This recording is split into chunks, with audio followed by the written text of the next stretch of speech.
My name is Dorota. I'm a penetration tester, and this is my stream. So welcome everyone.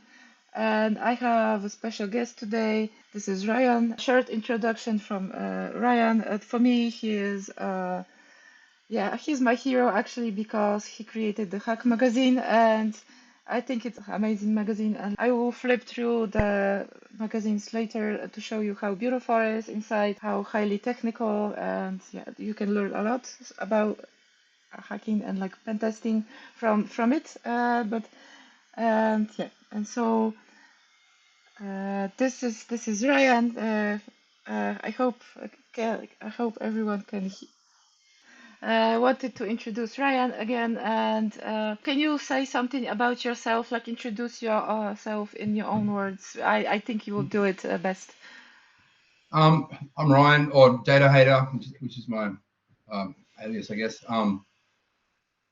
Introduce myself. I guess I'm a cybersecurity, information technology enthusiast. I guess professional because I work in the industry. But yeah, I'm a SOC analyst at a company called Waterstones. But my main thing is Hack Magazine, and basically just learning and sharing my knowledge with the wider cybersecurity community.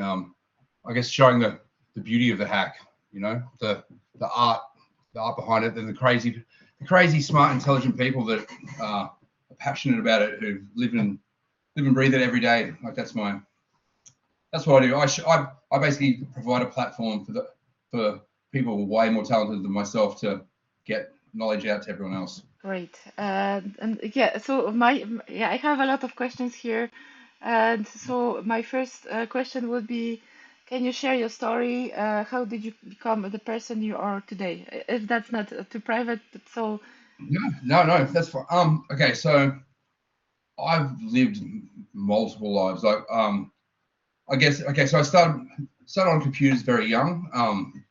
Was like introduced at like 5 or 6 on back at Commodore 64 days. My old man would buy me like programming magazines, and like the one I remember most clearly, I spent days and days typing out this program, and it basically produced a Mandelbrot set, a fractal, which I was very underwhelmed with as a 6-year-old. I always wanted to play games. I thought I was making a game, but yeah, no such luck. But yeah, started playing around with computers around then. Got access to my first modem at about 10 or 11, and this is pre-internet days, so I'm not even sure how I ended up learning stuff initially, but discovered a random bulletin board service, and got access to some text files, and things never looked back from there. But music has been like the main focus of my life. Up until COVID, I was in the music industry, DJing and putting on events and doing all that sort of stuff. So hacking's kind of always been there in the background, but wasn't like a career choice until COVID came along. And yeah, when COVID hit, as this happened to so many people, the career that I'd had for like my entire adult life just stopped overnight, and yeah, didn't really know which direction to go in, and saw an ad for cybersecurity training that was being offered free from the government, and I took that up, and yeah, it kind of blossomed from there. Like I found the course super easy, and realized that at the other end of this course there was going to be 18,000, I think it was 18,000 other people that were going to be coming out looking for a job at the end of it. So I basically took the same route that I took with the music industry. I found some way to differentiate myself from the mass, and just went out and studied everything that I could, like every free course, every free bit of like information, anything that had a certificate attached to it, and just like I've never studied so hard in my life. Like it wasn't like studying. I was engrossed. Like every question that was answered that produced another like 50 questions, and I just burrowed down into that and just kept on learning. Places like Attack IQ, they're a great repository of like training there. Like it's like vendor agnostic as well. Like it's applicable across so many different like parts of cybersecurity. Like it's core knowledge that is like applicable everywhere. But anyway, yeah. So studied my ass off, and then I was almost finished the course, and I got headhunted for not headhunted, but I got offered a contract role, and yeah, went for it, and haven't looked back since then. So unfortunately, at this point, by all my professional, I guess professional, the work that I've done for other people has all been defensive, but through my company, I've done some pretty interesting offensive work. Some pretty interesting pen tests, and also building like bespoke hardware, like stuff for like someone will come to me and say, I need a piece of kit that does this, and yeah, I figure out how to do it, design it, and build it. Yeah. Nice. Yeah. So I want to ask, who is Fiona Lewis, and what is her? Yeah, and what is her input into the magazine? Fiona is my beautiful wife, long-suffering beautiful wife. Yeah, she puts the soul in Hack Magazine. Like, you know, I'm very arty and very creative and stuff like that. Obviously, doing music my whole life since I was 4. Started cello and did the whole classical music thing, and turned out I was pretty good at that. But yeah, she helped me. She helps me talk about feelings, which is, the feelings thing. Apparently, we need to talk about that. I avoid like the plague, but yeah, she's the best. She's all the best bits of me multiplied. She inspires me every single day. It's great. But she, with the magazine, she runs the arts section. She's got a couple of degrees, masters and things like that. She's all she's into people. People are her thing, and it's actually quite interesting because what she does as a counselor, social worker, it's very much like pen testing, but on humans. Like, it's like, there's a vulnerability, you exploit that vulnerability to get root access. Once you penetrated that system, you can then let the healing begin, kind of thing. It's the parallels are really quite interesting. But yeah, she's an inspiration. If you're listening, she's asleep. She'll be asleep for sure. No. Yeah, let's not wake her. It's very early out there. So yeah, so Hack Magazine, how did that idea come to life for you? How did that happen? Okay, okay. It's a long story full of sides. Okay, so when I first pivoted into cybersecurity, I ended up hooking up with this crew that were like doing good, positive things. There's lots of learning, lots of sharing going on. I just got the idea one day to do a magazine, and I'm very impulsive, I guess. And 7 days later, I'd created the magazine. But yeah, just using the same things I used in the music industry. Like, I just reached out to people that inspired me and said, hey, I'm doing this thing. Would you be keen to collaborate? And 9 times out of 10, the answer was yes. So in the first issue, we had Mike Monique from DroneSec. He runs an amazing platform. Ricky Hodder, the king of the high seas. He does a lot of stuff around maritime cybersecurity. What else do we have? I think we had the creator of Sip Vicious, but don't quote me on that. But anyway, so the magazine, it was a bit off way more than I could chew. I wasn't actually working full time at that point, so it was kind of a bit easier. But I actually did 3 editions. There was an Australian edition, a US edition, and a UK edition. So it was actually one magazine, 3 different versions. And yeah, so I kind of cut my teeth there, but that unfortunately ended in a bad way. So I don't really want to get into it or say terrible things, but yeah, it left a really bad taste in my mouth. But yeah, it was from that Hack kind of was born. I went like, should I get into it? Should I get into it? No. I don't know. I really want to, but I don't want to, stir up old shit. But anyway, so out of that came, I just went, you know what, I'm just going to do this by myself. Because I tried to be all, democratic and, have this thing where everyone could kind of input, but there was some core issues that basically brought it unstuck. But anyway, so I started a hack on my own. I did this weird little digital only issue that was it was the first time I put some personal stuff into it. Actually, it was like I had with that first contract role I got, I again, as I do, bit off more than I can chew, and basically talked about my experiences like how that basically, yeah, so that messed up, and I put that in there, and then Fiona did a thing on the women in Afghanistan and their use of poetry to be able to communicate with each other. These poetry like jam session kind of things where it's like that's how they pass messages between each other, like, which was really beautiful. And at the time, the Taliban had just retaken over Afghanistan, so it was really kind of poignant. But yeah, it had the same tech stuff in there, and it kind of was laid the foundation for what hack would become. There's an arts element, there's a human element, there was obviously the technical element, because that goes without saying. But I think that's what makes hack a bit different, is that it's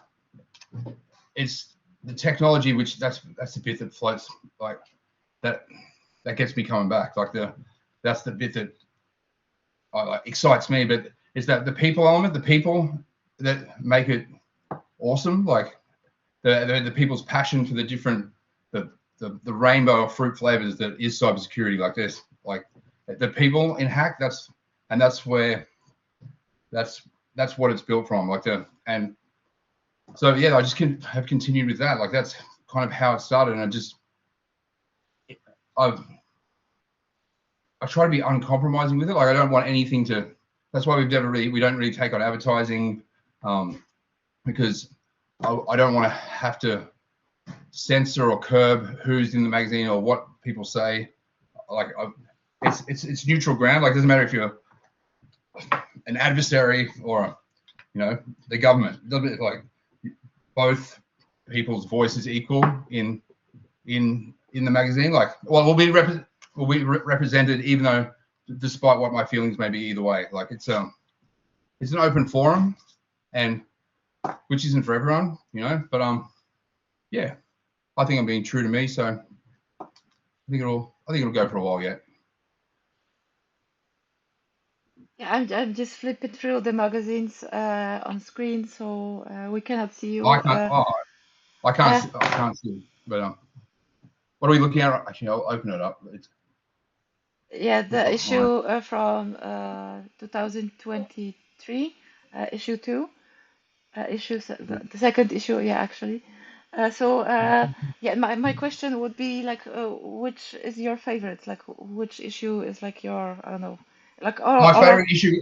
yeah, My favorite issue is always the one that's coming up. okay, yeah, that's true. Yeah, because I see my heart yeah, commit everything to the issue that I'm putting out at the time. Like I always look back. The problem with when you create something artistically, like from an artistic point of view, I go back and the articles and all that are great, but that's not what I see. I see the mistakes. I see the bit that I missed here, or the this could be better here. So I'm always focusing on the next issue, making sure that it's all it can be. So, what's your favorite issue? Yeah, I actually I like them all, but maybe the two that I had an article with, because yeah, then I feel like actually the first issue from 2024. Yeah, I like them all, but like this issue like felt super special because it was my dream to be in the magazine because it felt so like amazing, like legendary even for me. Actually, And yeah, when it felt like this rush, like, oh yeah, this is happening. Yeah, I'm like so yeah, as a female, it's like super difficult sometimes for me to feel like, oh, how hard do I have to study to be welcomed in the community, and like to the men hackers to so they would accept me, like how much should I try and like show my best side.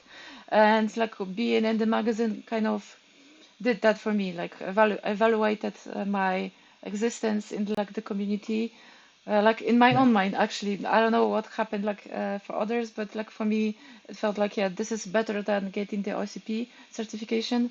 So yeah, I was Oh, like really happy. that's a big compliment. So is that's are you finding that's still an issue in the the male female divide in the offensive security side of things? Is it still a boys' club? Yeah, I do see it that it's still boys club, but like maybe not in every country. Like I read uh, like Voices, for example, like in United Kingdom, it's not like boys' world, so there's like equal, or Yeah, maybe not equal because still there's not enough females like in the industry, but it's like pretty much equal, so they have both genders there and they work as a team, so no one is really kicking, I don't know, anyone, like, I don't know, saying bad things. But I don't know what happened on Black Hat gave me some pause that yeah. But it's only like this one conference and like those people that were there, like this company that, I don't know, did something a bit off, but I do feel like most of the time I'm welcomed here, but sometimes I don't know, even on the interview I feel a bit judged. Maybe I feel like, oh, they are like thinking, oh, what do you know? Yeah, yeah, you're yeah. It's like it varies sometimes. Yeah. yes. It's terrible that you experience that. A lot of that, I think, my friend, is just imposter syndrome, which we all have. And you know why we have it? It's because we give a shit. Yeah. Because we actually care. If you didn't have imposter syndrome, I'd be worried. Because that's that's either or you have a kind of confidence that I've just never seen before. Like, but yeah, it's that imposter syndrome thing is. Oh, man, I go through it every single day because I've only been in the industry for 3 years. Like, what the hell would I know? But it turns out I know a bit. And yeah, just believe in yourself. I think. Actually, I've got to thank you.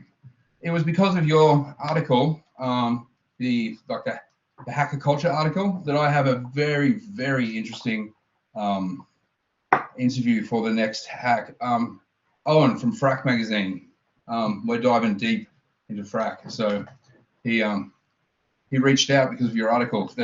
Apparently there was an inaccuracy, Oh. but yeah, oh no, it was Oh. about no, it's a common misconception. So he's coming in to right some wrongs, but yeah, so that should be really interesting. So we got Frack in the next Hack magazine, which I'm super pumped about actually, because Frack's obviously it's like the Dead Sea Scrolls of hacking. It shaped the whole scene. So yeah, super excited about that one.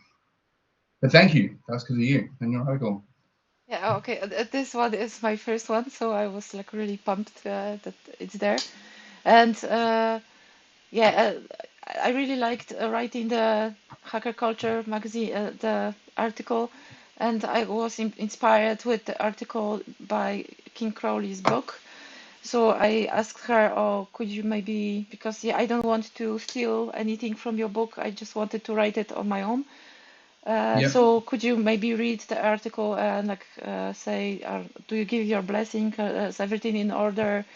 Because I don't want to like take anything from your book, but just wanted to use like the encyclopedia kind of design of it Yep. and like write it my own way because I wanted to write it from my perspective, like what uh, culture, events, or like I don't know, movies or people created me today, and like why did I why I decided to be a pen tester, why is that like a passion of mine. So yeah, so actually that was pretty cool that she's also one of my heroes, that she agreed and like kind of like had her part in the article as well. So yeah, I think that's Why did you become a hacker? What? Tell me your story. yeah, yeah. Okay, so that's a long story, but Yeah, as a teenager, I always start with this, that I was shy, and so like other people had what they were telling me, like their point of view had like a strong effect on me. And so my mother told me that I shouldn't go to computer science, and like the society wasn't super like woman friendly in like this area then. So I felt like, yeah, I maybe I shouldn't go because I will not succeed. But I went to economics, and like the first year was only math, so I could go to computer science anyway. So never mind. But then I worked for 8 years in a government office because that's like, yeah, still shy. So my mother, like on home life, were like kind of brainwashing me that government work is the best, so you have to have like permanent contract. It's like till you die, it's like the safest news. It's amazing, so you should do it. That I do believe that she had her like my well-being in her mind, so she meant well. But Yeah. yeah, I didn't have fun in like a government work because I was mobbed, and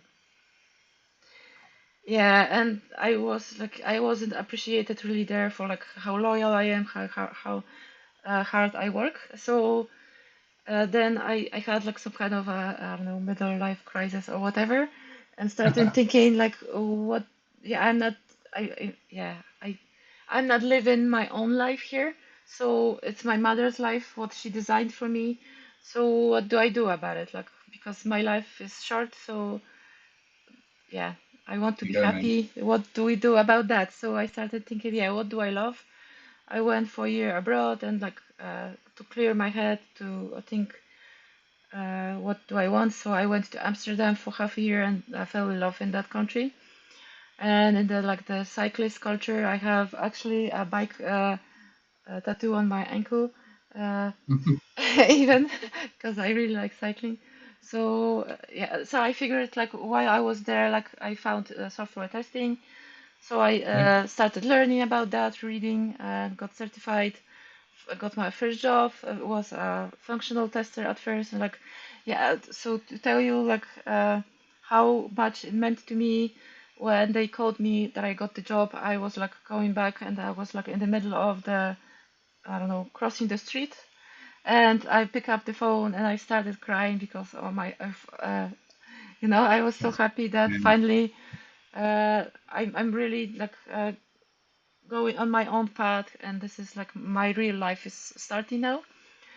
yeah. So I was like really happy, and then like work for a year then, but I was ambitious, wanted to write a code and automate the tests, and I said no. So I changed my employer, and then I could write tests and automate stuff. So yeah, and then with 2 years experience, I went back to the Netherlands and worked. Basic Fit is like a company that owns a lot of gyms. So the most like proud moment, I was testing everything, but not security stuff. So, but the most proud moment for me was when I wrote a project like automating their webpage and mobile from A to Z. I never did anything like that before, and I was proud of myself that I can just sit, started reading documentation, Google some stuff, and like configure this, write tests, uh, yeah, and then put it into a pipeline, and everything Hmm. worked. And so I was like super proud of myself.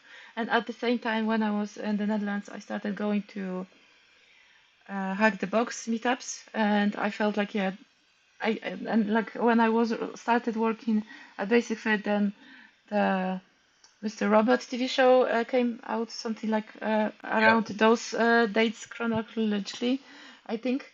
So it was like kind of like a reminder. Okay, you wanted to do that. This is like amazing TV show as well.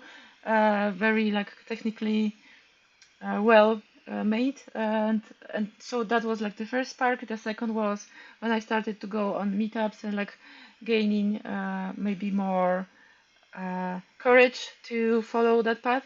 And then when Yeah. I felt like, yeah, this is like a good path, so I started doing CompTIA courses and try hack me's, hack the box trainings. And with that, I had like enough. I felt like, yeah, I have enough power, like enough skill to actually start applying. So Hmm. then. I got a job at Accenture, and I just yeah, it's like I started in the Netherlands, so they didn't have technical, but after a few months, this is my second article here. So after a few months, uh, they said yeah. After yeah, what I was trying to say is after a few months, I just switched the branch to Polish one because I read that it's one of the third three branches that are like the best uh, pen testing wise and red teaming in Europe. So I wanted to learn. That's why yeah, it felt like a good move. And then I worked there for 2 years. I was on a lot of assignments, learned a lot. So I'm super grateful for what they taught me. Uh, yeah, but I wasn't super thrilled about like the overall atmosphere of Yeah, the yeah I don't really feel like super great like working for a super big corporation. I like to feel yeah, like I'm a human being and like not like on a pawn on a board that someone is like moving around.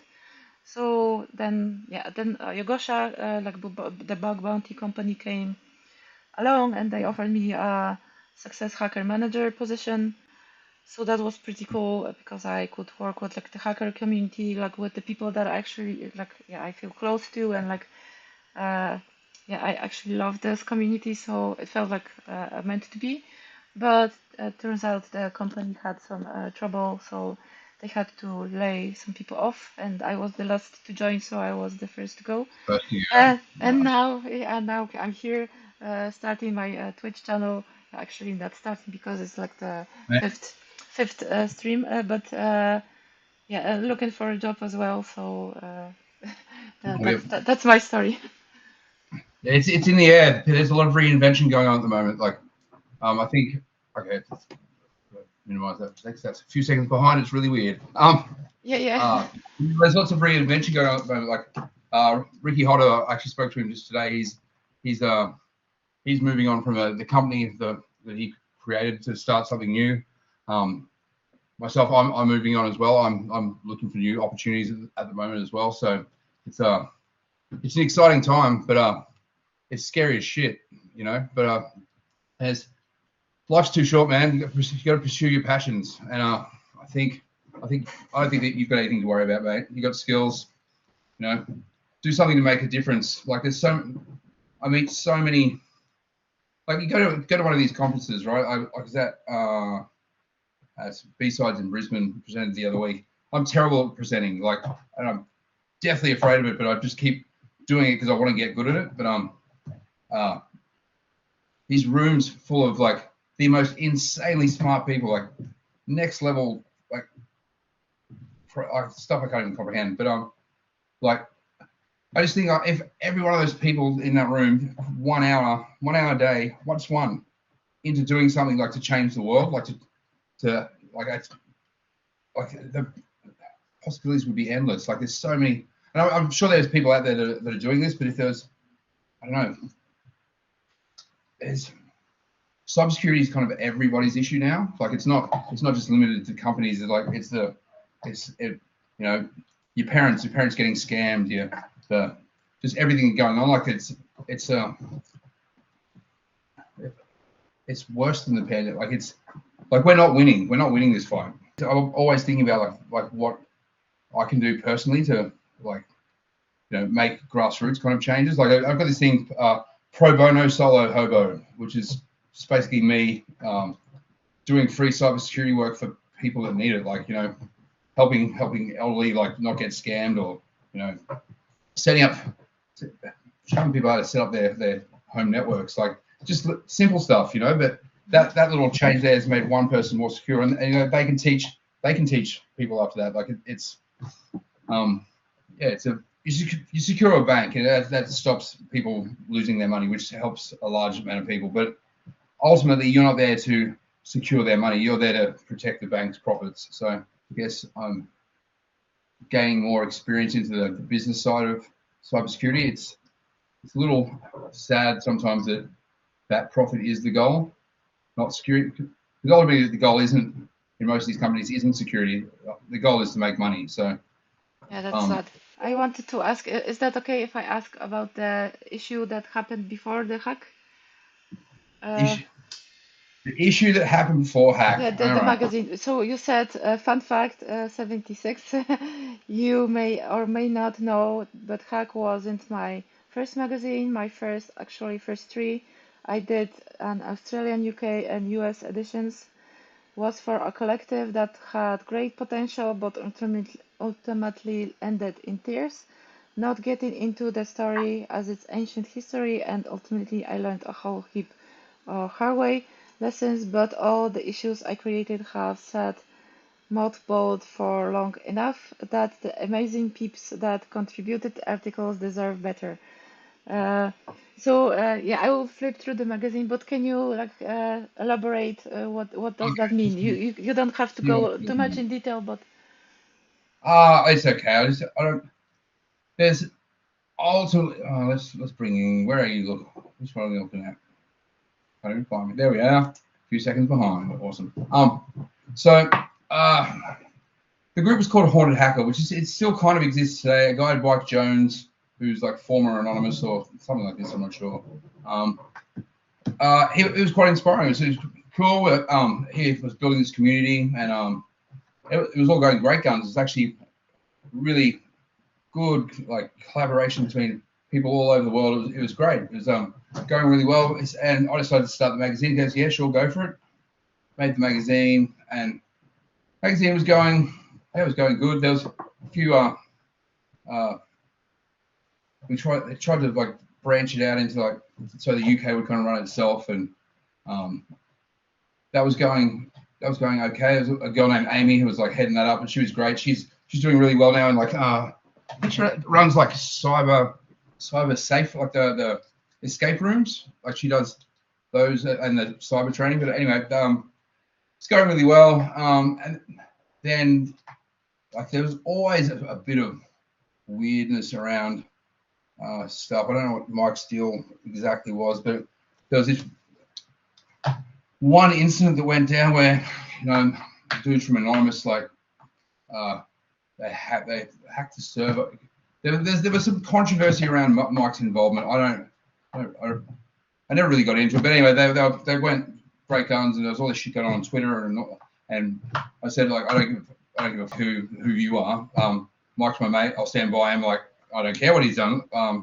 He's my mate, and that's how we roll. And they kind of just went, oh, okay, fair enough, cool, and they kind of stopped, which was cool. But I think I really don't know what happened, but there's as soon as money gets involved with something, people get weird, and there's I got some offers of advertising and stuff, but nothing ever went through. Man, I paid for everything that like the hosting and all that sort of shit that we had for the magazine and things like that. But something got in someone got in his ear that I was trying to take over the collective or some, I don't know, some shit. It's totally like that's not my style. I'm totally not interested in that shit. But yeah, so I think it was him. I don't even know if it was him exactly, but they pulled a DMCA, like a copyright infringement thing that I had used the name Haunted Hacker and it was his thing, and they got basically this. I was on an issue at the time.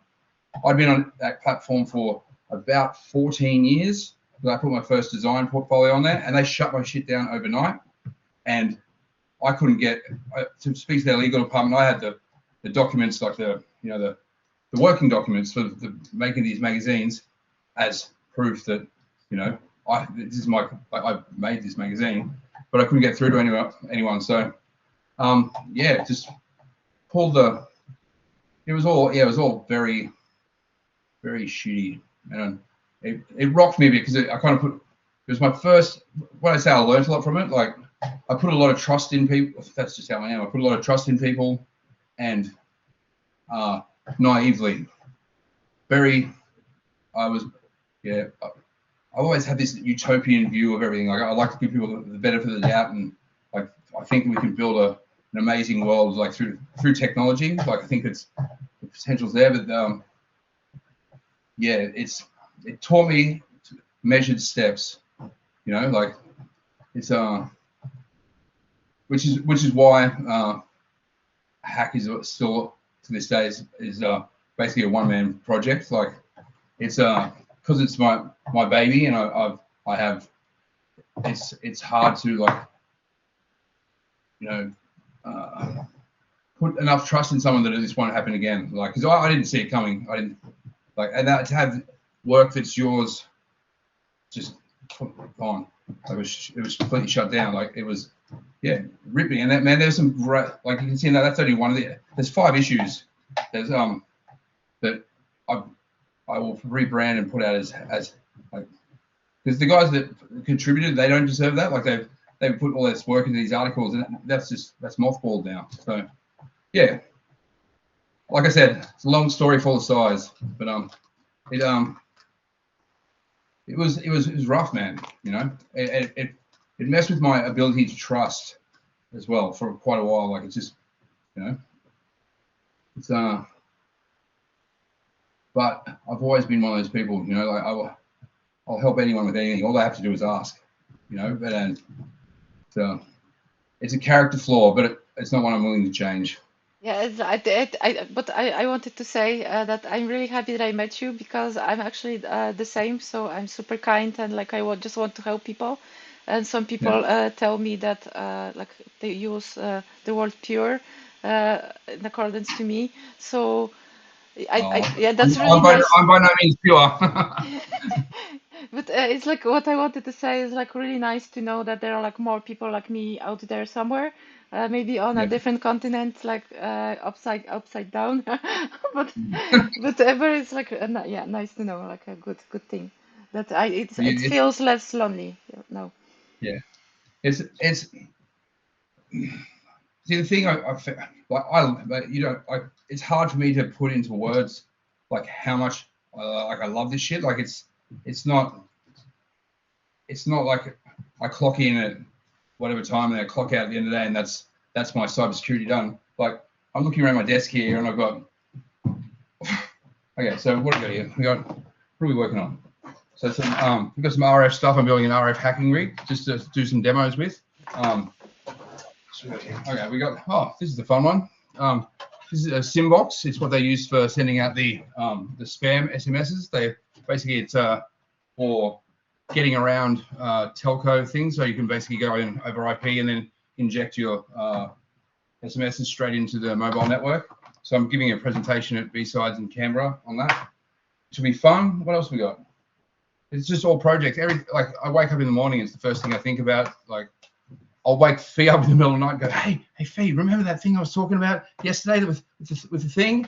Like, she gets that glazed eye look and just smiles and goes, oh yeah, that's nice.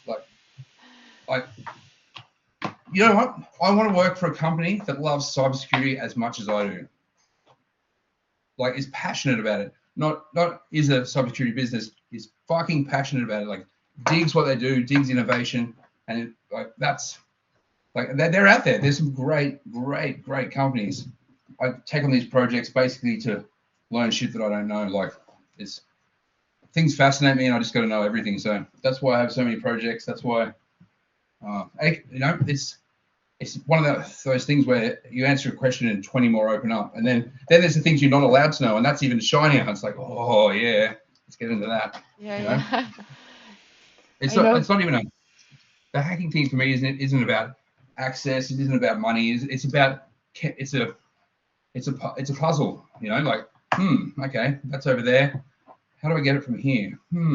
It's like, that's what I love about it. It's like it's the achieving the unachievable kind of thing.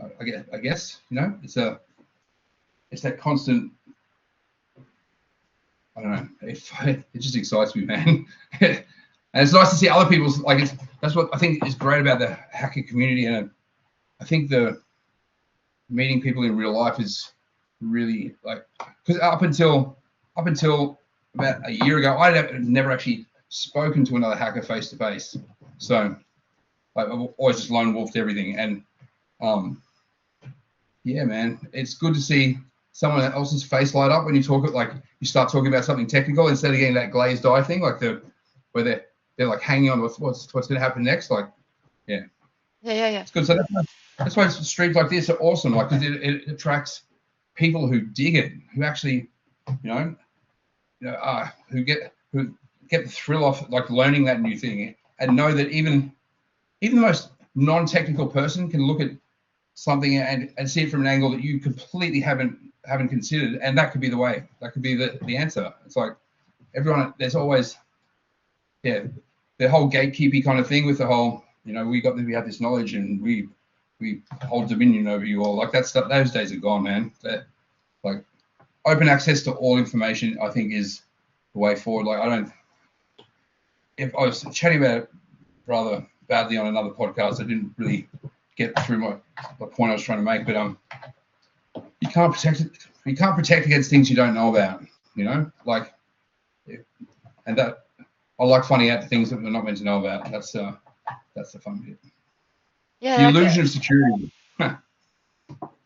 so what I want to say is like from my point of view, yeah, I'm super, yeah. So how to explain this? So I don't really go out like meet people. I'm not super social person. I'm a bit introverted, to be honest.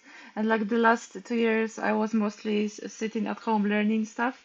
And the last year, like it was pretty much only OCP and like Active Directory boxes, stuff like that. And I was like obsessed with that. So yeah, I was like from morning till night every day. So yeah, that's like not a good recipe for like being healthy because I was burnt out at the end of it, like after the exam, and that I didn't pass because my laptop said no, not today, not today. Come back again next time. So, but what was I trying to say that last year I also went to Forum and Cyber conference and like then this year I went to other conferences, for example, Confidence in Krakow. So it was like amazing too because my friends don't really understand me anymore. I think because I'm Mhm. on a different level. I went in like a different direction. I don't really. Yeah. When I start talking technical, they just don't understand this. So it's like yeah, it's I like feel that. feels a bit lonely sometimes, but when I went to conferences and like I felt like really amazing because it's I felt like a lot of people that are just like me and they're as nerdy as me and they have maybe similar interests and they love that thing as well. So and they are passionate about it and they have I don't know all kinds of experiences that I could maybe learn from. So even if I didn't feel like super brave to talk with everyone there, but even like having there the people like around me felt good and like I met some people that are friends now with me. So it was like I don't know, a nice experience, like discovery in a way that oh, there is like a world outside of my room, and there are like amazing people out there. So you just have to go out there. Or like even my friend told me that Dorota, you're an amazing person. Just let others know you. So yeah, you just have to put yourself out there and like yeah, because there are like people that will uh, find you like you are their people, so they will radiate around you, and Yeah. they I don't know. So that's why also like I'm trying to show myself on LinkedIn and like share like all because I when I came into the cyber industry, it was super hard for me. It wasn't so easy, and I didn't have a mentor. I didn't have anyone to show me the path. Me either. I did everything myself, so I was trying to. I'm trying to like show people, yeah, you can do it. Just believe in yourself, and like everything is possible to research on Google, and or maybe ask for help, and like it's okay. You don't have to do everything alone. So yeah, I'm trying to be like encouraging so I hope that works. And yeah, Yeah, I think that's a perfect segue into what we were talking about earlier. I reckon we do that. The the the uh, the OSCP for free uh, yeah, yeah, streams. I think that'd be really really good. Actually, I think a hack will get behind that. We'll get a bit of a study group happening and see if we can, from free resources, only free resources, get a crew of us and all do the OSCP together. That'd be pretty rad, actually. yeah. But That's so. To give you more context, Ryan told me that he's planning to start a stream or like share his learning. I don't know, teach people to do the two oh no, certi it won't be me. It like won't oh be me. I'm gonna. I've got a few people in mind, but yeah, just see if I don't know. I think it'd be an interesting experiment to see if we can. We'll start with the PNPT. We don't want to leave any company go out, and work our way through and see if it's possible to pass these things just using free resources. Because if we can prove that, then there's no one has an excuse anymore. You know, like you've got to pay for the certification exam or whatever. Like that's fair enough. But you don't have to pay for the course because the course is not great. And I think, yeah, the course is not great. The course is not great at all. I think people need an example, like that it can be done. Like you hear of it, but there's no like solid thing. People go, oh, well, look, these people did the training, and then there's a document of it as well. So if people want to follow along at a later stage, they can do that also. I think it'd be great. Yeah, I think it's a great idea. You know, and if we all fail dismally, well, who cares? It was fun to give it a while. You know. Yeah. I don't think we will. I don't think it's going to be an issue, but yeah. But it would be if maybe even like if you create a study group like that, then there could be some friendships that will be created through that. So that would be great as well. So yeah, I actually wanted to also share that I was thinking about starting something like that from September, but in a way that I'm sharing my own journey because I want to sit the exam again, and I do know that I have to start everything from the top because I didn't touch anything, any boxes for like 6 months. So I did forget some of it. It's embarrassing to admit, but so I really want to pass this exam. So just wanted to start with like maybe web vulnerabilities and like share my learning process and like I don't know some boxes that I will maybe do.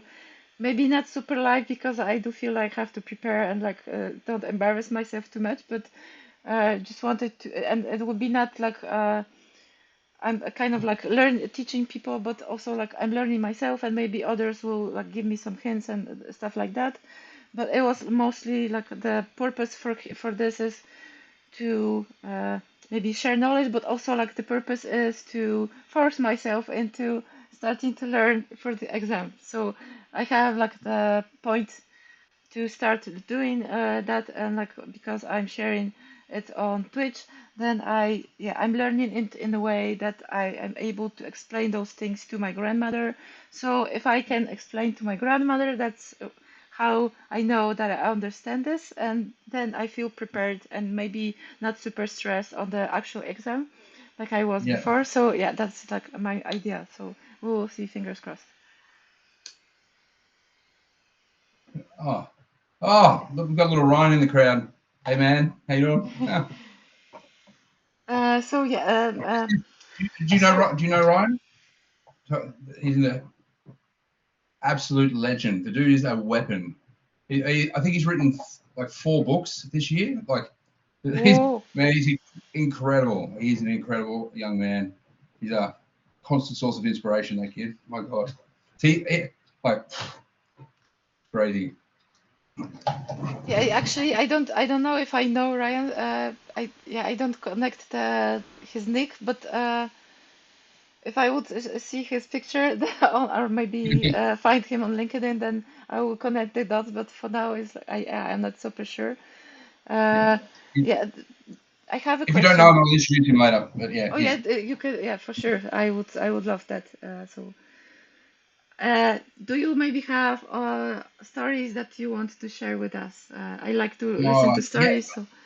Actually, it's kind of so when COVID hit and basically, so I'll give you the COVID story. I was actually at the Australian Grand Prix. We were setting up for the drivers' party. Everything was set, like all the staging and DJ box. The whole it was all good to go. Lights are on, and I get a phone call and it's over. Like the Formula 1 got cancelled. Obviously the show was cancelled. Blah blah blah. Career for how long basically stopped on that day, and unfortunately at the same time I was in the process of launching my new what was going to be my new thing, like an agency and agency and events company. I had a heap of cash out on the launch, in like artist deposits, all that sort of stuff, and yeah, basically lost a shitload of money because turns out that when you're an artist and you're not going to be getting any gigs because the world is melting down, it's really hard to get deposit money back. They're not super keen to let that go. So yeah, put me in a bit of a tough spot. But anyway, so COVID kicked in, no income, and there was actually a period of time where I actually had to choose between eating and paying rent. And I paid rent, and I had to go to like a soup kitchen basically to get get food to eat because it was like I was dusted, I was broke, man. And anyway, so talking to the people that are running it, it's this great place called Sacred Heart at, down in St Kilda, and yeah, just kind of made one of those little promises to myself that if one day I can pay this back, I will. Anyway, so Sacred Heart run one of the biggest crisis housing facilities down here in Melbourne. They're like for domestic violence victims, and so basically if there's like bad shit going on and women or whoever the victims are need a place to stay, this is one of those places. Unfortunately, there's these obviously as technology advances and people get more savvy with it, creeps and weirdos also get more advanced with it as well. And so there's some incidents of like secondary assaults where like people get where the offender will find out where the person's staying and shit happens. And some pretty kind of heavy stuff went down, and that kind of inspired. Like I've always dug location stuff. Like man, so I started. I wanted to try and figure out a solution of how I could help it, and basically it kind of inspired Safe Space, which is this thing I was been working on for about 2 years, I guess. So Safe Space is basically a domestic violence prevention platform. So it leverages the existing telco infrastructure to provide a perimeter, an area where, so say a crisis housing is located here. If an offender enters within a certain area, it starts alerting them that the offender's in the area, to set certain protocols in place. And yeah, so I kind of finally managed to combine my. I actually spoke to Sacred Heart and several other providers of like first line kind of care, like how best I could help. I tried to explain what I was trying to do, and the overwhelming thing was simplicity. Like they're dealing with trauma, like massive trauma. Like the women that come in, usually with kids, like the last thing they want to do is be filling out these forms and all that sort of crazy shit. Like when all they want to do is go somewhere and usually just be safe. So the system basically comes down to 2 phone numbers. You put the if it's a remote thing, it's 2 phone numbers. But in the case of a static care facility, all they have to do is put the offender's phone number in, and which would be like court order. That's the bits that I'm not a lawyer, so that's the bits I'm kind of struggling with at the moment. But they put their phone number in, and if the offender's phone comes within the LAC, which is the old GSM terms for it, it's now TAs, but if it comes within the area, alerting gets started, and if there's multiple alerts, it increases the priority of the messages, and then if there's enough continuous alerts in that area, then ultimately I'd like law enforcement to be like paged or whatever. But so that's my story about building a platform to save lives. So yeah. Yeah, okay. Thank you for sharing that. I'm super proud of you that you bounced back from where you were then. So I also know what hard means in life. So I do. Yeah, I had like a very empathetic response here to what you were saying. So thank you for sharing. That's all right. It's a weird thing about I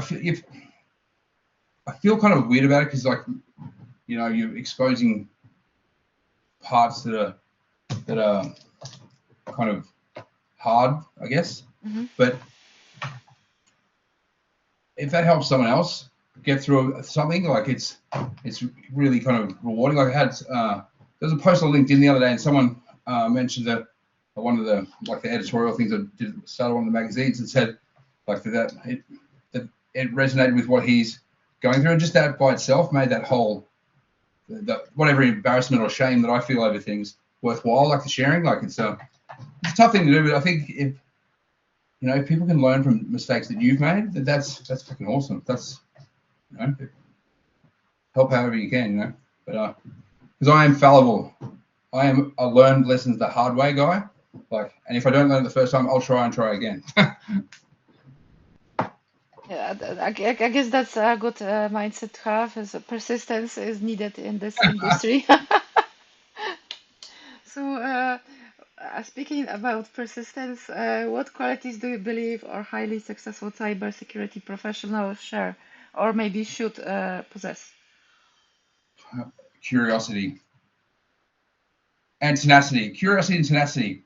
Like curiosity to even give a shit about the questions, and the tenacity to find the answers. Because sometimes it's hard. Sometimes it's really hard.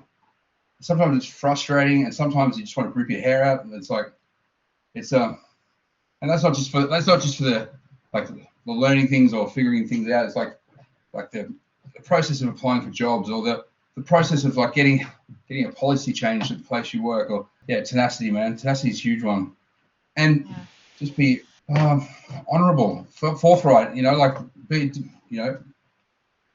say what you mean and mean what you say. There's a lot of showboating and ego and flash and all this sort of stuff, but it's like, and if that's you, if that is you 100%, then hats off to you, mate. You've been dealt a great hand. But there's a lot. Don't fake it. Just be you. Because if you're trying to be something like this image, right, that's going to get tiring after a while. Like you can't. So if you're weird and glitchy like I am, like you're not. If you're a square peg in a sea of round holes, like that's going to suck after a while. Like go to a place that's the square holes. Like find that, because they're out there. I'm sure they are. I'll find one, sure. But Yeah, yeah, I do believe as well that you have to just be yourself and I don't know, try to be honest with who you are as a person, like with yourself at first. Because if you just keep going through life like pretending to be, I don't know, someone else and like the big ego, and flashy behaviors, then you will burn out yourself, and it will kick you in. like I'm not a suit and tie person. Like I worked for myself in the music industry forever, and that suited me to a T, because I would hire me any day of the week. But that's I'm not going to fit into a super corporate environment. Like that's just not how I roll. I've lived free too long to be trapped in that cage. But no. There is places out there that will accept you for you. Like there is talent, and there is. Just think of those times when in a place where you've been accepted, they've like, they may not understand what you're doing or how you're doing it, but they know that the results at the other end are worth it, and they put that belief in you for like 5 minutes. Like your productivity is through the roof, man, because you feel good, you're doing something you love, and man, those results, like, they speak for themselves. But yeah, I don't know. We need to run the world, mate. Me and you, we've got it sorted. Yeah, We're gonna let's be team up. fine. High five. The next question is, what do you feel was your biggest win in life? Because we met meeting fee. God damn it! I don't know. Give it up. But yeah. She was a life changer, mate. She helps me see the. Okay, so the whole hard parts of life, they harden you. They harden you to certain things. Because you have to. There's certain. I don't know. I think it's the same with certain roles, different occupations out there. They harden you to different aspects of life, make you see the world in certain ways, which is how it is, but isn't always how it is. It's hard to explain, but feel like somehow, I don't know how she does it, but she peels back that lens that I see the world through, and helps me see the beauty and stuff again. It helps me to not be so hard on people. Anyway, but she helps me see the beauty in things. It helps me see the frailty of humanity that I think sometimes I don't have enough time for, maybe. I don't know. But yeah, she brings out all the good bits, all the good, nice, fluffy bits. She makes the nice Ryan. Yeah, that's She prevents me from becoming a supervillain, which is very attractive, by the way. I would like a Volcano Island headquarters. That would be lovely. But yeah, because she's around, there's no supervillains. It's good. so maybe we should all be happy because yeah. No, that's my biggest win. But I think secondary to that was the pivot into cyber like that. Man, I worked really hard for that, and to have that come to fruition in such, and to have achieved what I have in such a short amount of time, like it's a blessing and a curse. Like I love, like I'm super proud of myself for what I've achieved, but it does, it has challenges in that, because I've only been in the industry for, like, professionally for this amount of time. My opinion perhaps isn't taken as seriously as someone who's been in the industry for 10 years. You know, like what could I possibly know? But yeah, it's always an interesting dynamic to kind of handle, but results speak for themselves, I guess. So yeah, that's always fun. It's nice to win that way. Yeah, I was really like taken back with what your first answer. So I was like maybe not super clear with like trying to formulate my response here, but just wanted to Yeah, say that it's really beautiful that you found true love and that yeah, that she's bringing the best parts of you out to the world so you can be, I don't know, your best self there. And yeah, so, yeah, I think that's really precious and beautiful, and not everyone has that. I haven't found my person yet, so yeah, I'm still looking. So yeah, it's actually amazing that you have that, and yeah, you can be yeah. your best self because of her. Yeah. Yeah.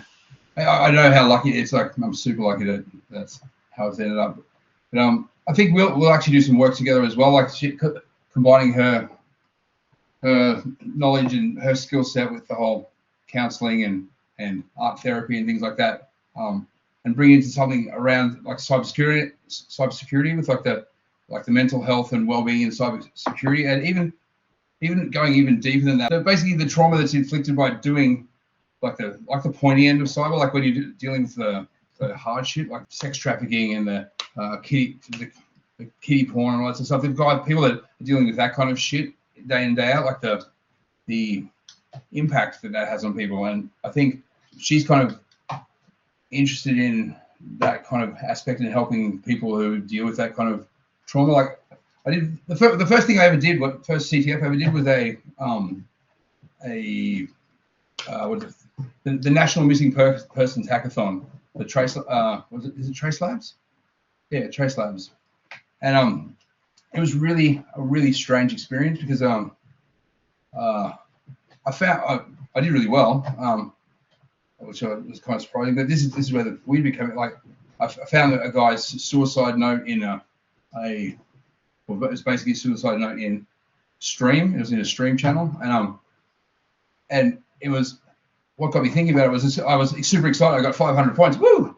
But I was excited because I found a guy's suicide note. So it was like that kind of that cognitive dissonance. It was like, oh, that's really weird. And then it got me thinking about how it must feel with the guys that do that stuff day in, day out.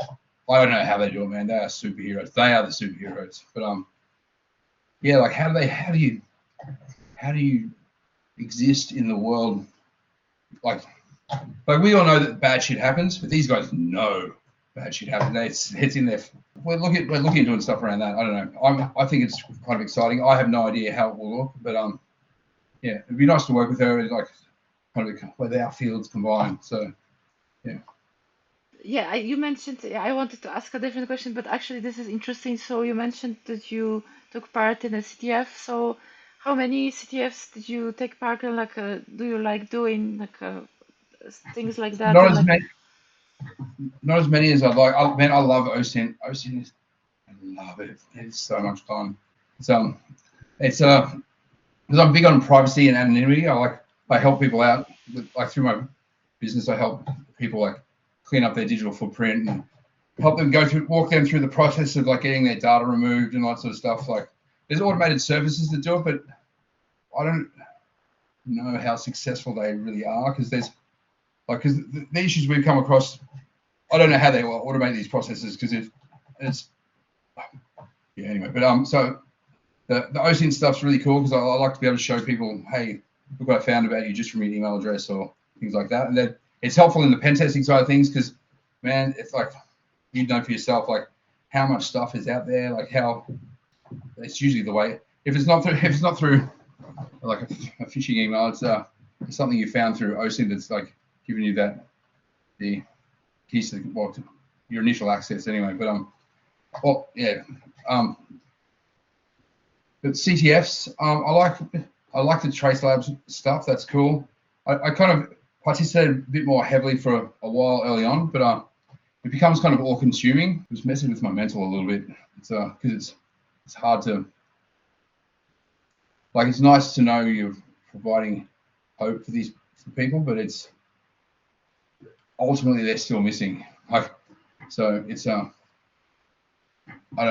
never actually been involved with like a happy ending kind of case. I'm sure that changes things, but they do amazing work, man. Like, I think it's really cool. I like the OSINT. I like how kind of altruistic a lot of the OSINT community is. Like, what's his name? Ben Strict had Ben Strict in one of the issues. That dude's a weapon, man. He's like an OSINT guru. His geospatial stuff is mental. Bellingcat, like, they're massive inspiration.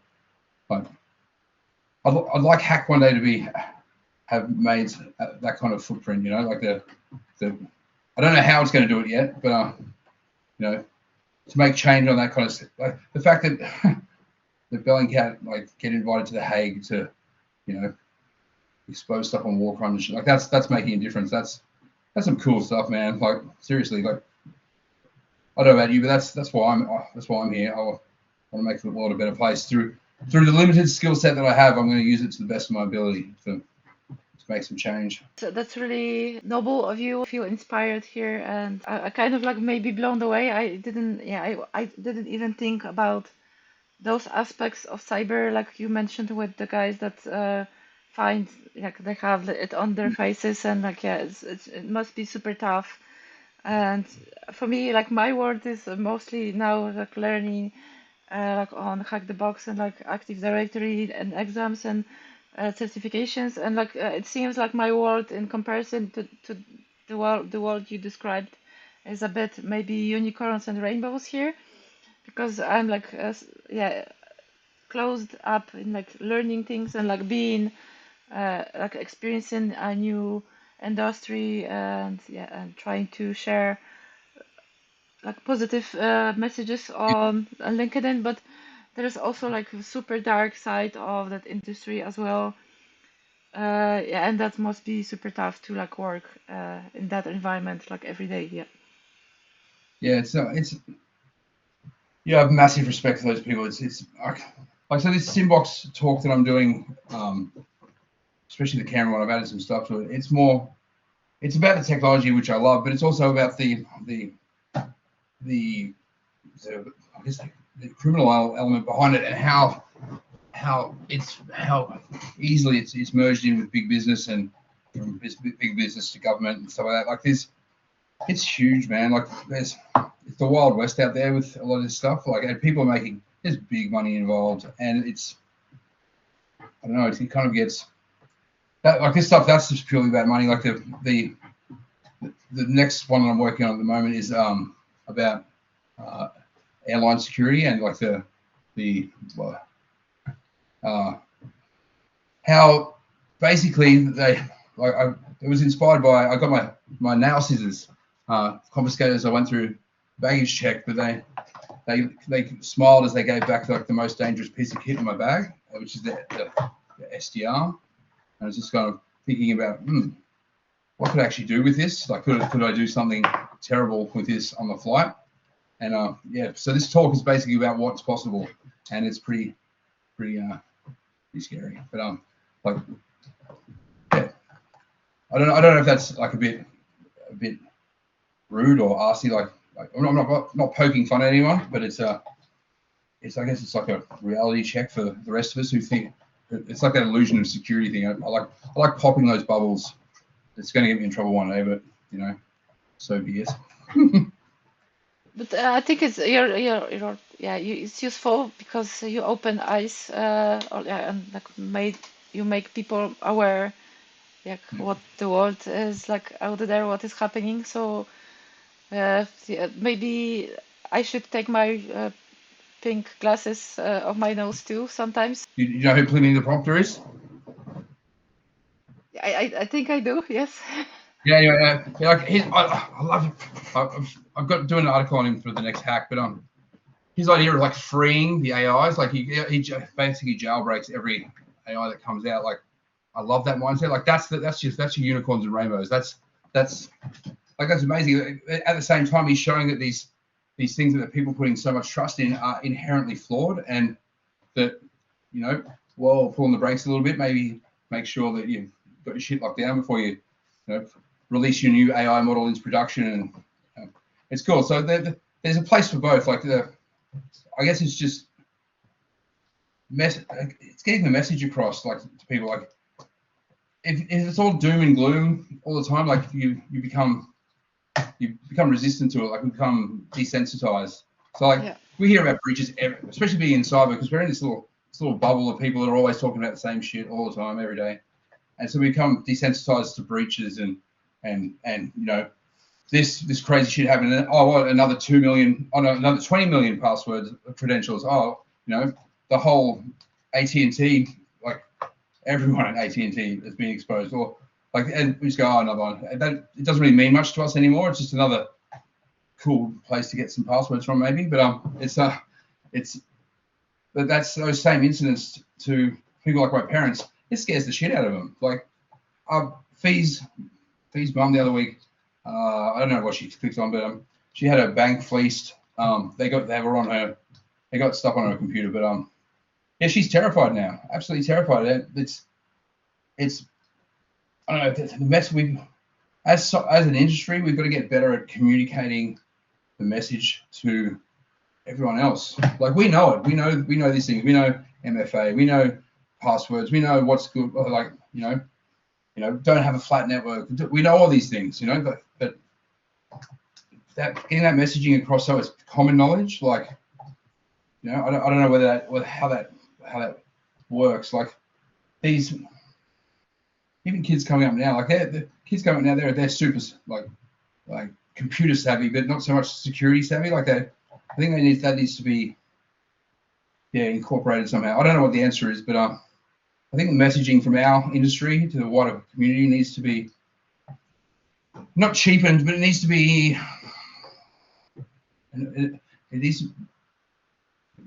be shown that it's a serious thing. But like you can't.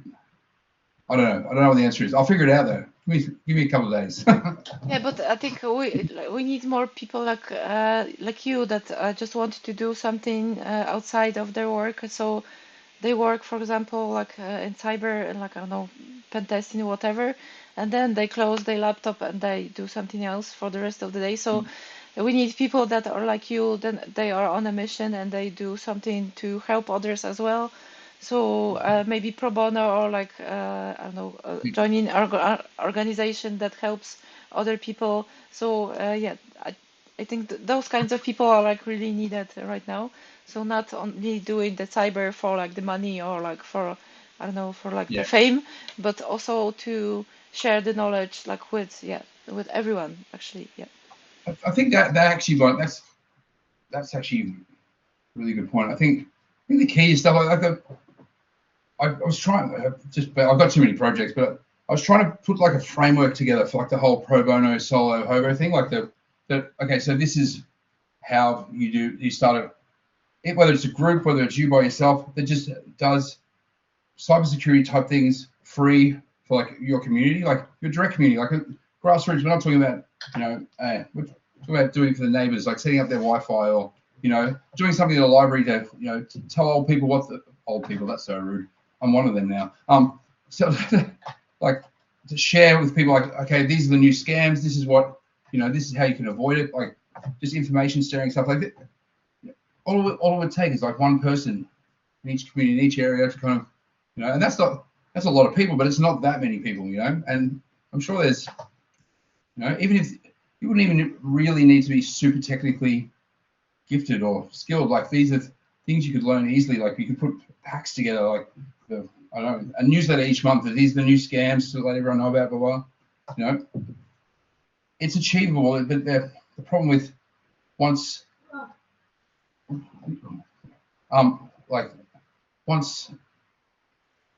it's better to have it as single operators, I think, or single groups, because once you start having a group that needs to spread messages and stuff, politics becomes involved, and there's this whole hierarchy thing, and that's when shit gets really weird, and the initial message gets lost. Like it becomes about the organization rather than about the message. So I don't know. I think just be a good human. I think if more people just I'm not saying people in cyber aren't good humans, but be a bit altruistic, like the. And if you actually if you for people wanting to get into cyber, ask yourself the question first: do you dig it? Do you actually enjoy it? Are you getting into it because there's really great money to be made, or are you getting into it because you've just got no other choice? Like you're either going to do this or or die of starvation reading the latest hack mag. Like, it's yeah. You can see that passion in people. There's like it's it's sad to see a lot of these, well, not a lot, but a few of these really passionate people I come across just get destroyed by trolls or people who just get some kind of kick out of like the whole term. Actually, this is my personal noob. You know the term noob? Mm-hmm. I'm just a noob. Man, I'm noob for life. Now, that means you're learning. If you're not still learning, if you're in cyber and you're not still learning, it's time to retire. Like you got to there's the far. I don't know of any other industry that is so rapidly changing that I don't know. It's I think we need to glorify the term noob. It's not a derogatory thing. Like I think we should wear it as a badge proudly. Yeah, actually, and why I came here as well is because like my main character trait is I'm a learner, so I felt like this is like the industry when I will have like unlimited resource and like topics to learn, and so I will always be like this windmill of self-motivation. So I felt like this is great, and I have a question from the chat. Is that okay? Is that? Oh yeah. I just saw a question come up. Yeah, what was that? How did you end up doing your own hardware? What path would you recommend? For my part, I'm learning from scratch from KineCAD. But what? Okay, so with the hardware side of things, it's basically I've just been it's mainly around RF. So there hasn't really been too much actual like circuit board design and stuff like that. It's really the adoption of which is the cheapest and easiest way. I'm very good at finding things to do one thing and making them do another thing. I guess that's the hack away, really. But but as far as there's this really great Australian organisation to do some hardware stuff. What kind of hardware stuff are you into? Sorry, I don't know how long that's going to take to get to him, but actually, I have the perfect bird. Go to Exploit Security. That's a mad plug there from my mate Victor. Exploit Security, they are a great little company here in Australia. That's what they focus on. They focus on hardware hacking, and Victor's a bit of a legend. Actually, where is it? No, I'm not going to go hunt for it now. He just brought out a board. It's to help with UART hacking. It's rad, but yeah. Okay, so there's another comment. I want to start with NFC business cards for now with extra LED and SOA port. If you want to learn anything about NFC, man, go see the Iceman. He's the king. He's the king of all things RFID, man. Check his channel out. So my next question is, what is your favorite hacker movie? My favorite hack, I liked what's it called? That German one that came out. I love the classics, man. War games. War games is what got me interested in computers as a kid. It's super 80s. It's the best ever.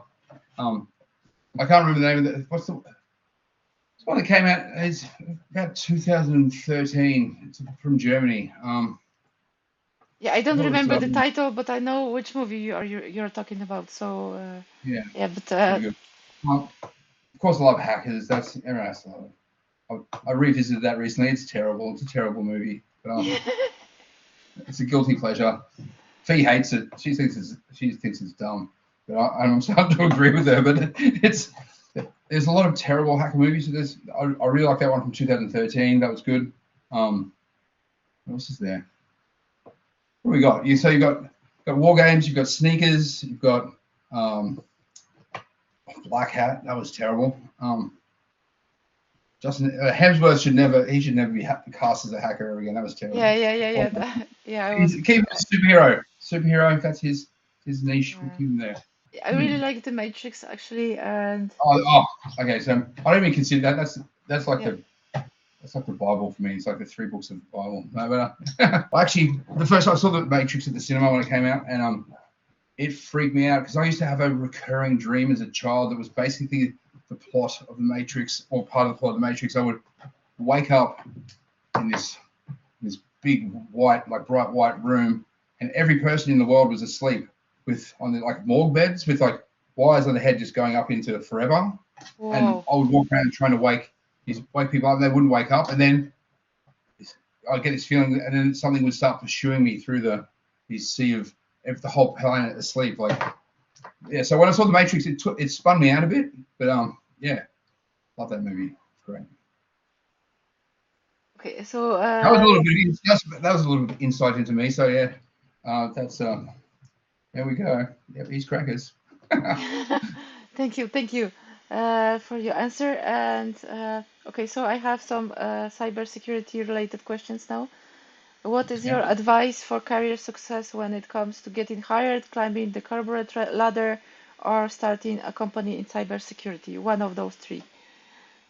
Okay, so I don't know about climbing the corporate ladder. Getting hired, I think it's just about being prepared, about being, I guess, honest with the answers. Like if you don't know something, it depends what kind of interviews it's in, I guess, but they're going to throw some curveballs at you, and I guess, well, that's what I would look for. I would throw a curveball in there, something that's hard, maybe even unanswerable, and see how the person deals with it. Like, do they just make some shit up, or they think about it and go, look, I'm not really sure. Like, how do they respond to something they don't know about? Like, because I think that's pretty important.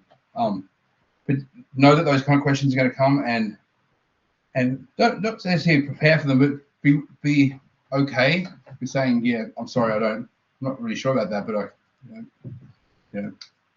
I'll get back to you with an answer. I don't know how exactly you would deal with it, but that would be my interview advice. In fact, with starting your own cybersecurity company, get prepared for long hours, and it's hard, very hard, especially. But if you're going to do it, make sure it's something that you love. Like the market is becoming. I got asked about the market the other day, and I didn't really know anything about it. I couldn't really answer the question. So since then, I've been looking into it a bit. But and especially, I know this is happening in Europe a lot because I was just chatting to my mate Ricky. But there's an oversaturation kind of happening. Like lots of companies all providing these same kind of services, like different shades of lipstick on a pig kind of thing. It's yeah. So if you are starting something, make sure it's a niche. Find a niche that suits you, like that you're into, or if you're taking it from a more business perspective, which I don't know how to do something without passion. I can't separate myself in that way. But yeah, I guess if you're doing your own thing and you're passionate, people will see that, and it helps if you're good at what you do as well. Or if you're not good at it, get someone who is to do that thing. Like that's like always fill a room with smarter people than yourself. That's my tip right there. That's a very good advice. Thank you. Yeah, it's yeah, that's be humble. Humble. Yeah, I am humble, but I don't always feel like maybe I shouldn't be because on in the interview I may be too humble and like, and then other people might say, okay, I'm a superhero, I'm a god here, and they may not be, so they are painting themselves like bigger than they actually are, and I'm like maybe a bit making myself smaller than I am on the interview. So it's Yeah, like, yeah, maybe shouldn't be super humble like I am sometimes. So maybe, it's yeah, it's a tough kind. Like I like to be confident. Like I've confidence things that goes up and down. Because mine's very based in what I do, like the thing that I'm doing, which is probably super flawed. And but yeah. So because I don't think a lot of this is weird because you said that I'm a hero and all this stuff to you, like that spins me out so hard. Like that, and kind of, I guess it's the same with everything. Like that, anyone can do what I do. yeah, Anyone. Like the only difference is that I've gone and I found the thing I want to know and I've learned how to do that. It's the only difference between that place and here is just the drive to do it, like the want, So it's a cliche, like you can do anything, but it's really with how the access to information stuff now. It's true. The only thing that's really stopping you, actually, no, actually, I'm just going to go. The only thing that's really stopping you is your will to do it. Like, and people will tell you that you can't do this and you can't do that. You know what? Just here's the rule. If you put 100% in, like really truly put 100% in, and it fails, it wasn't meant to be. And you can feel good about that failure because there was nothing else you could do for that outcome to be achieved. And you can smile at that failure, like that's a good failure. But if you do something and you do it at 80% of what you can do, and that fails, you'll never know. You always have that question, and that's a bad failure because that's like there'll always be that question. If only I put in this bit extra, Like, I don't know. I'm talking about the failures here, but that's the bits that matter. Like the successes are easy.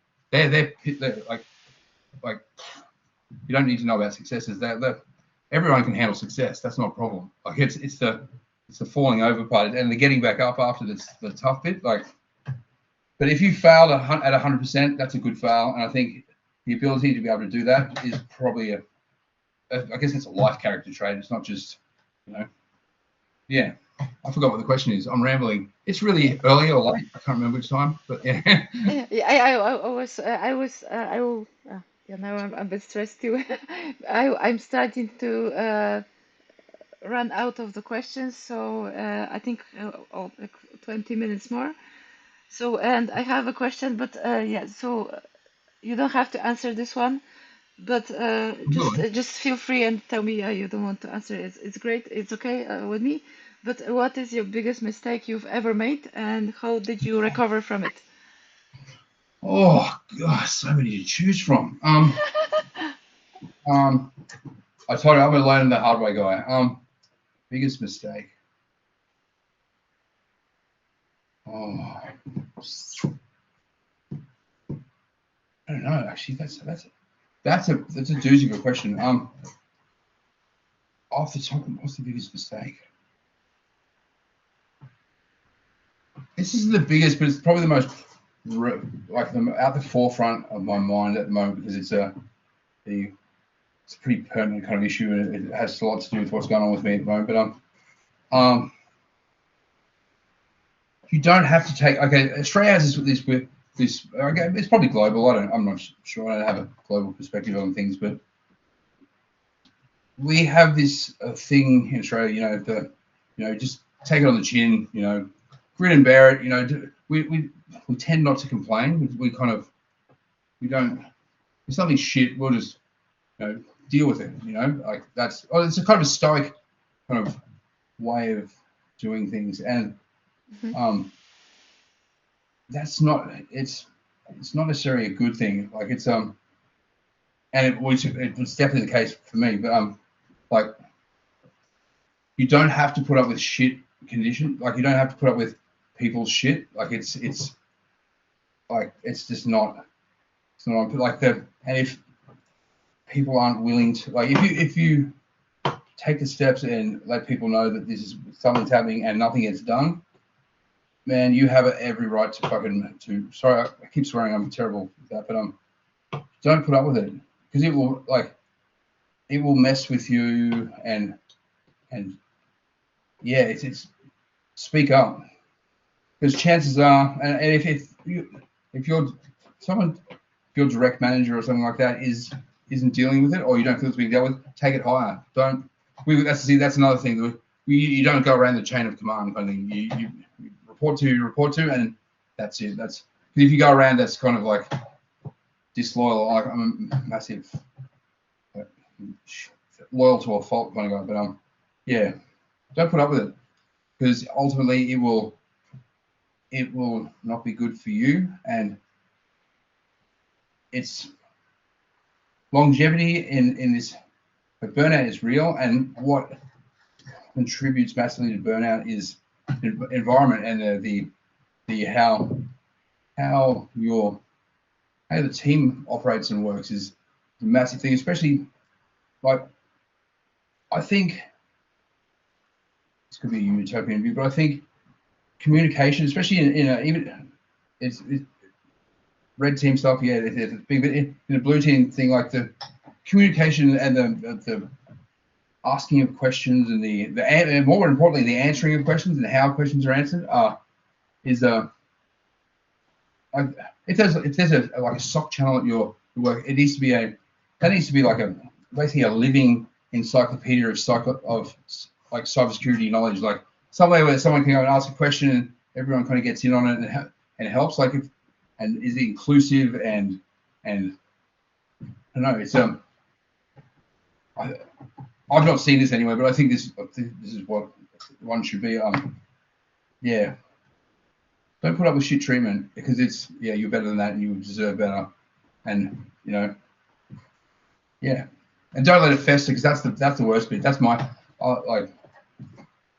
like I said, like I just take all those things, I swallow it down and turn it into cancer or something. No, it's not good. You got to, even though it goes so against everything that I kind of am, that yeah, you do need to speak up. So yeah, it's a tough thing to do, but yeah, do it. Yeah, but actually, what you said, I read books from, I think he's a psychologist or a psychotherapist, Gabor Mate. He Yeah, works no, with, I'm familiar with him. Yeah. yeah, he works with, I think, addicted people in Canadian, British Columbia.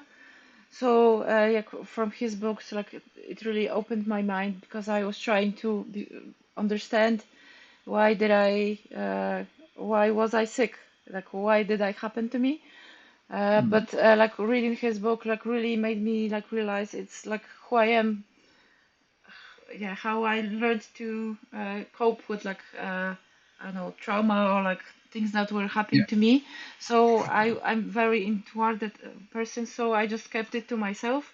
and that's why maybe like why my marriage just uh, broke apart, because yeah, we weren't talking to each other about problems, and I just kept it to myself. Like yeah, I didn't speak up to him like what was wrong to me and like what I don't like. So and then it like there was nothing to fix anymore. But Yeah. that's what in his book was like, if you just keep it to yourself and like you don't share, like you don't talk about it, just and it grows inside of you and festers. So Mm-hmm. yeah, that's why yeah, it's very amazing advice that you have to speak up and don't put up with it. And like if there's like a toxic environment, then just leave or like do something to make your life better. It's not always easy to do. I've been through yeah, some difficult relationships in my life, so I actually realize it's not super great. And like your friends tell you, then oh, why why are you still there? But yeah, it's not so. Yeah, as I It's not as mentioned, easy, that, is it? yeah, it's not easy. Yep. And my I think my I think it's a good character trait, because yeah, loyalty, I'm loyal, but I believe it's like the character trait that really messes things up for me, because I Yeah. overstay my welcome. I stay too long somewhere that I Yeah. shouldn't be anymore. So yeah, it's super important. I have two more questions. The second one is a bit a curveball, so if you don't know how to answer, then it's okay. You don't have to. So the first one is, what is the best book or movie that you can be used to illustrate cybersecurity challenges, in your opinion? The best book. Or movie. Damn. Well, sorry. The best book. That was. Best book or movie that can be used to illustrate cybersecurity challenges. Oh, best book to illustrate cybersecurity challenges. Oh, that's an interesting question. So I have a different question from the chat. Is that okay? Yeah. What is the biggest insect ever and that entered your home? Oh man. Okay, so it depends. Okay, so we had a funnel web, which I don't know if anyone's familiar with that. You can bring up an image there. We had a funnel web that was about that big with its legs. Now that's big for a funnel web, and it lived in the corner of our shower for quite some time. Like I called it Charlotte. His name was Charlotte, but it basically got to a Oh, point. Uh, it got a bit angry at feed one morning, and I had to exterminate Charlotte. But it's yeah. So that's down here. Like the spiders don't get too big down here, but in Queensland, where I'm from, we would get huntsmen that I don't know about legs would reach out about that big. They're I call them attack spiders, because when they get kind of large, they actually come at you rather than running away from you, and it's yeah, it's a good time. People, we get all that sort of stuff here. It's great. you get entertained all the time by the animals around Yeah. you, yeah. Yeah. Well, where I am here, like I live in a really beautiful part of Australia. Like it's very unique, but yeah, we see all sorts of stuff like wombats. These are things that Yeah, wombats, echidnas. Yeah, like because I get out early in the morning, walk along there's a path that goes through the bush, like it's the same time that like all the wildlife's kind of getting up. So we see all sorts of crazy stuff. Like my missus, if she didn't have me, she would be a crazy animal lady. Like she's out the back, and like she feeds. We've got magpies that come every day that she feeds, and we oh, have birds. Yeah, but yeah, the insects, and there's lots of stuff that can kill you here. Like, but they don't often do that. But yeah, we've got lots of like crazy poisonous things here. Um, that's all right. Keeps us on our toes. yeah. Keeps your life interesting, I guess. So I have another question from the chat. What is your favorite food or dish? Favorite food? Yeah. Um, I like sushi. I like everything Japanese is awesome. But man, I'm easy pleased. I'm like a cabinet, like a good carbonara with a rigatoni or something like that. Something just super rich, like fat man food, just like oh. Like, Yeah, Yeah. you speak my language because yeah, food is the best thing in the world. And yeah, actually, it's in the chat as well. But my favorite dish is ramen, like the Japanese, yeah, Yeah. like the Japanese soup with noodles. Yeah. So I really like it, and it's my comfort food. I actually, yeah, I don't know if I should say it out loud, but I had my heart broken last year, and I brought myself to full health with ramen, just eating it a lot. Like I did gain some weight, but it's worth it. It's worth it. I'm healthy. Food's, food's amazing like that. It's a yeah. I really like cooking. Like I'm a I'm not a five-star chef. I'm a person that can like look at the cupboard with the random ingredients and go and then make something that tastes good from that. Like I enjoy the challenge of limited ingredients, which is I yeah. I'm a terrible shopper though. Terrible. You know. I can't kind of yeah. I'm not as bad as Fee. Fee is worse than I am. So together we make a good team. Yeah, that's what I wanted to say. Okay, Um, so yeah, do you have anything else that you wanted to share here? what do I want to share? I guess if I just want to throw out the invite to anyone who is keen on writing articles, whether it's a rant, whether it's a technical thing, whether it's you know, whether it's a picture you drew of your pet wombat eating a spider, like you know, send it to us. Like we're upping the ante on the content that we're putting out. Like there's going to be a few checks and balances kind of coming in, but we're always interested in hearing from new people. Like and yeah, just get involved. Like we're keen to collaborate on whatever, any kind of projects. Any on that point too, like if you're doing a cool project and you want some, I'm going to try and connect people who are interested in doing interesting work. Like I don't know, I'm up for anything. Yeah, I just dig it. Like and connecting people's fun, and doing projects is fun. Let's just hook up. It'd be great. Yeah, and being published in your magazine is fun too. I can say yeah, it feels good. Yes, well, I'm oh, there's so many things now. But now that I've almost got the Kickstarter thing finished, so there'll be print copies. Now, I spoke to actually, who was it? Old mate from what's his name, Sam Bent from he's doing Fed Time. He's presented at DEF CON, but he reached out. He told me about like you could get magazines printed up through Amazon, but I've decided not to go down that route because the quality's kind of shit house. And just as a warning for everyone, the magazines are going to be expensive, super expensive, but there is a reason. I'm getting them all done with like recycled papers, environmental inks, all that kind of stuff. So I'm going the whole hog with the as being as green as possible with the printing. I mean, that's kind of one of the reasons I didn't go to print initially, but also, yeah, if I am going to do these print ones, I want them to be something that you have for years, not something that lasts and something that didn't create its own hole in the ozone layer kind of deal. So if you want one, they'll be available soon. The Kickstarter page will be up. Yeah, I think I'm a bit unemployed now to afford those, but as soon as I found the job, I will order all of them. So I can't afford one. Everyone else will have a copy. I won't have one. Yeah, it's okay. I'd rather be poor and happy than rich with 10 hack magazines. Actually, no, I like hack magazines, please. But yeah, but yeah, that's coming. But project-wise, I've got some presentations. I've got a presentation of B-sides coming up in Canberra. Be good. That's where all the big boys hang out. Yeah, I'm looking forward to doing more of that, and I want to try and get to DEF CON next year and try real hard. yeah, I will be trying to. Yes. Yeah, all my international friends. I'll see you there.